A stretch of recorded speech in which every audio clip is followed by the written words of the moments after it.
Chapter चल रहा था some basic concept of chemistry. उसमें अपना चल रहा था laws of chemical combination. Laws of chemical combination में आज हम लॉ ऑफ मल्टीपल प्रोपोर्शन पर न्यूमेरिकल्स करेंगे। किस पर? लॉ ऑफ मल्टीपल प्रोपोर्शन पर। जो लॉ है लॉ ऑफ मल्टीपल प्रोपोर्शन, वो किसने दिया था? वो लॉ दिया था आपका, किसने दिया था? जॉन डाल्टन ने 1803 में। 1803 में जॉन डाल्टन ने लॉ दिया था। इस लॉ में उन्होंने क्या कहा था कि अगर दो एलिमेंट आपस में मिलकर दो या दो से ज्यादा कंपाउंड बनाए, अगर दो एलिमेंट आपस में मिलकर दो या दो से ज्यादा कंपाउंड बनाए, उनमें से आप एक एलिमेंट का मास 1 ग्राम मान लो और दूसरे एलिमेंट के मासेस को निकाल लो, फिर उनमें रेशियो ले लो, तो वो रेशियो होल नंबर आएगा।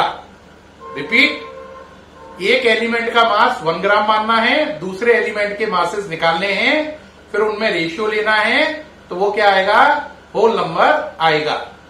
ठीक है, लॉ ऑफ मल्टीपल प्रोपोर्शन। तो अब इसका न्यूमेरिकल है हमारे सामने। कह रहा है एलिमेंट ए और बी मिलकर दो काम कर रहे हैं। 0.3 ग्राम ए 0.4 ग्राम बी से मिलकर 0.7 ग्राम कंपाउंड एक्स बना रहा है। रिपीट, 0.3 ग्राम ए 0.4 ग्राम बी से मिलकर 0.7 ग्राम कंपाउंड एक्स बना रहा है। इसी प्रकार से 18 ग्राम ए 48 ग्राम बी से मिलकर 66 ग्राम कंपाउंड वाई बना रहा है। कह रहा है इन डेटा से लॉ ऑफ मल्टीपल प्रोपोर्शन को साबित करो, प्रूफ करो। तो डेटा देख लो, ए कितना है 0.3, बी कितना है 0.4, ए कितना है 18, बी कितना है 48। तो अब ये मिटा रहा हूं, क्वेश्चन नोट कर लीजिए। उम्मीद है नोट कर लिया होगा। क्वेश्चन कर लिया है? चलिए भाई, अब देखें जरा, ये हटा दिया। आप कहोगे करोगे कैसे सर, जगह बनाई। चलिए भाई, पहले सोचो, पहले केस में ए कितना था 0.3, बी कितना था 0.4। ओके, दूसरे केस में ए कितना था 18 ग्राम और बी कितना था 48 ग्राम। ये पहले केस के डेटा है ए और बी के, ये दूसरे केस के डेटा है ए और बी के। अब आप, मैंने जैसे कहा था, फिक्स कर लो एक को। किसको कर रहे हैं? फिक्सिंग ऑफ ए। जिसको फिक्स करते हैं उसे 1 मान लेते हैं। तो ए को दोनों केस में 1 1 मान लिया। अब ए को 1 मानने पर बी को निकालना है। मैंने क्या कहा था? दो एलिमेंट है ए और बी, है ना, उन्होंने मिलकर दो कंपाउंड बनाए। आपने एलिमेंट ए को फिक्स कर दिया। फिक्स करने का मतलब 1 ग्राम मान लिया। अब बी के आंसर निकालिए, फिर उनमें रेशियो लीजिए, तो होल नंबर आना चाहिए। तो देखो, ए को 1 मान लिया, बी का आंसर कैसे निकलेगा? जो 1 मान लो वो डिवाइड में जाएगा, जो 1 मान लो वो डिवाइड में जाएगा।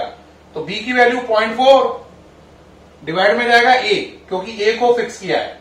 तो 0.4 upon 0.3 that is 4/3, that is 1.33। यहां पे करो, बोलो डिवाइड में कौन जाएगा? ए वाला टर्म। तो 48/18 डिवाइड दो 2.66।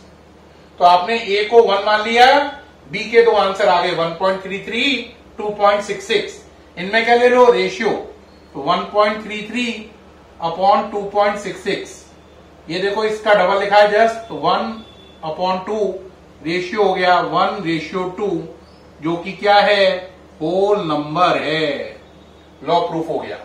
आपने इसमें ए को फिक्स करके बी के आंसर निकाले, बी के आंसर में क्या लिया? रेशियो, और वो रेशियो क्या आया? Whole number. और ये आपका कंप्लीट हो गया लॉ ऑफ मल्टीपल प्रोपोर्शन। ये प्रूफ हो गया। यहां पर प्यारे बच्चों, मुझे पूरी उम्मीद है आपको ये न्यूमेरिकल अच्छे से समझ में आ गया होगा। इसमें मैंने ये किया, ए को 1 मान लिया, बी के आंसर निकाल लिए, उनमें रेशियो ले लिया, तो वो रेशियो होल नंबर आया। ये सामने लिखा हुआ है, नोट कर लीजिए। अब इसी पर एक न्यूमेरिकल और करेंगे, ये नोट कर लीजिए। शुरू करें? ठीक, शुरू कर रहे हैं। एक और है न्यूमेरिकल, इस पर दूसरा कर रहे हैं। देखें, उसमें डेटा क्या दे रखा है? उसमें डेटा दे रखा है 3 कंपाउंड है, ए, बी और सी। पहले कंपाउंड में जो कार्बन है उसका परसेंटेज, कार्बन का परसेंटेज सी परसेंटेज लिखा है, वो 75 है। दूसरे में 85.7 है तीसरे में 92.3 है। इसी प्रकार इनमें हाइड्रोजन का परसेंटेज तीनों में H% वो कितना कितना है 25, 14.3 और है 7.7। वो कह रहा है इन डेटा से क्या प्रूव करना है, क्या प्रूव करना है, लॉ ऑफ मल्टीपल प्रोपोर्शन। कह रहा है बच्चों law of multiple proportion prove करिए, ये डेटा है। तो कंपाउंड का नाम एबीसी, ए में कार्बन इतना हाइड्रोजन इतना, बी में कार्बन हाइड्रोजन ये, सी में कार्बन हाइड्रोजन ये। कौन सा लॉ प्रूव करना है, लॉ ऑफ मल्टीपल प्रोपोर्शन। कैसे करेंगे, कंपाउंड के नाम की जरूरत नहीं है, कार्बन हाइड्रोजन देख लो, है ना, एक चीज को फिक्स कर देंगे। तो देखें भाई कैसे करेंगे, हटा रहा हूं, नोट कर लिया होगा उम्मीद है, लिख लिया है, ठीक। अब देखो प्रूफ कैसे करेंगे। आप पर दो चीजें थी, कार्बन और हाइड्रोजन। कार्बन कितना था, हाइड्रोजन कार्बन कितना था बोलो, 75, 85.7 और 92.3।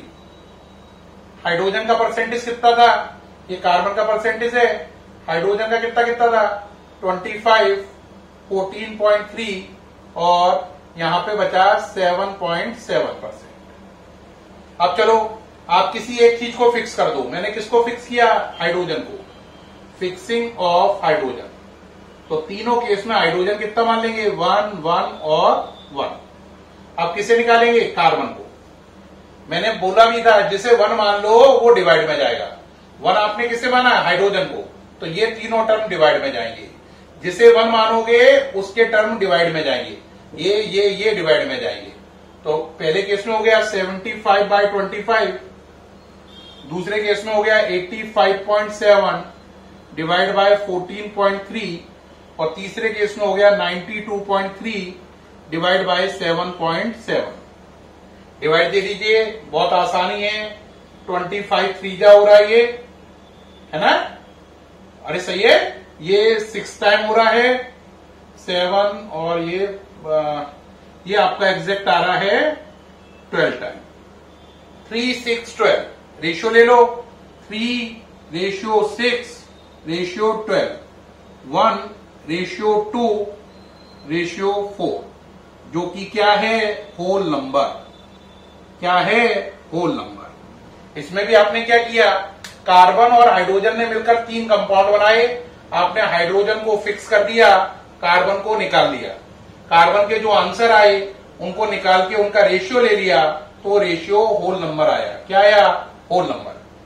तो कैसे प्रूफ करना है, 2 एलिमेंट होंगे, उनमें से एक एलिमेंट को फिक्स करना है यानी 1 ग्राम मानना है, दूसरे एलिमेंट के आंसर निकालने हैं सारे, फिर उन आंसर में क्या लेना है, रेशियो लेना है। तो रेशियो क्या आएगा, होल नंबर आएगा।